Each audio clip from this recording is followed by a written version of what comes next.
Zara lah yang tolak bedah siasat walaupun dijelaskan sebanyak 2 kali. Okey. Mahkamah Coroner hari ini diberitahu bahawa Nuraidah Lamat tetap enggan membenarkan proses bedah siasat dijalankan ke atas jenazah anaknya Zara Khairani Mahathir meskipun kepentingan prosedur itu telah dijelaskan beberapa kali kepada beliau. Dr. Logaraj yang menjalani latihan di luar kampus Jabatan Perubatan Forensik Mortuari Hospital Queen Elizabeth sejak Jun tahun lepas berkata, penerangan telah diberikan kepada wanita itu sebelum, semasa dan selepas beliau menandatangani surat akuan enggan bedah siasat atas kemauan sendiri. Macam saya kata tadi, dia satu dokumen dipanggil enggan bedah siasat di atas kemauan sendiri. Segala butiran dalam surat akuan itu diisi oleh ibu mangsa sendiri dan saya berada bersamanya ketika itu. Kita boleh cek, memang dia tulis katanya. Menjawab soalan timbalan pendakwa raya. So, pendakwa raya Muhammad Fairuz. Kemudian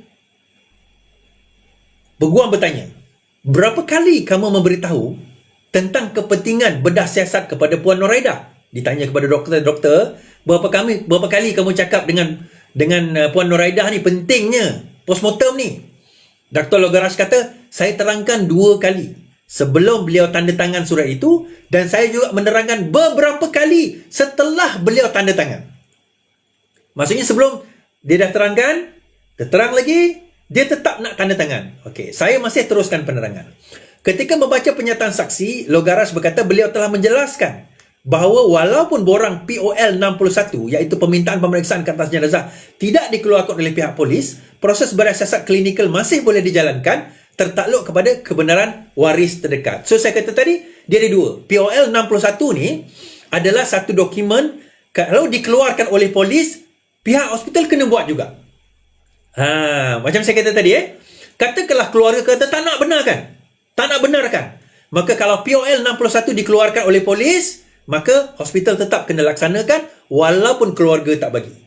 Apatah lagi kalau keluarga bagi. Kalau dokumen tu keluar ke tak keluar, kena buatlah bedah siasat tersebut, dipanggil bedah siasat klinikal dipanggil.